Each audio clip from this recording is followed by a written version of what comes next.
একজন রিক্সা চালক। আমি অটো রিক্সা চালাইয়া অতি কষ্টে জীবিকা নির্বাহ করিয়া আসিতেছি। ৯ নং ওয়ার্ডের ইউপি সদস্য ও আওয়ামী লীগের সভাপতি মোহাম্মদ ইমানুর রসুল উকিল ও তার পরিবারের লোকজন হামলা করিয়া আমার ঘর বাড়ি ভাঙচুর করিয়া লুটপাট করে ও নিয়ে যায়। ইউপি সদস্য আওয়ামী লীগের ওয়ার্ডের সভাপতি হওয়ায় আমি কোনো জায়গায় তার বিচার পাই না।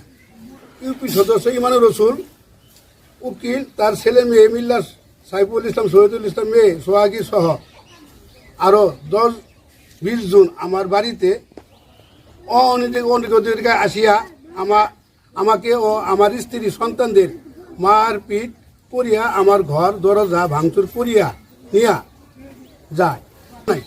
সে শক্তিশালী লোক, আমি কামলা খাটা লোক, রিক্সা চালাই খাই। আমি খুব কষ্টে আছি। আপনারা ঘর দেশের উপদেষ্টার মন্ডলী সাহেবদের আমি বিশেষভাবে অনুরোধ জানাই আমার সঠিক বিচারটা করবেন। আমি খুব কষ্টে 3-4 বছর যাবৎ যিনি কোনো হুমকি দেয় আমার রিক্সা চালাই খাই, প্রাণের হুমকি আছে। আপনাদের বিশেষভাবে অনুরোধ, সরকারের কাছে অনুরোধ, আমার ন্যায্য বিচারটা আমি চাই।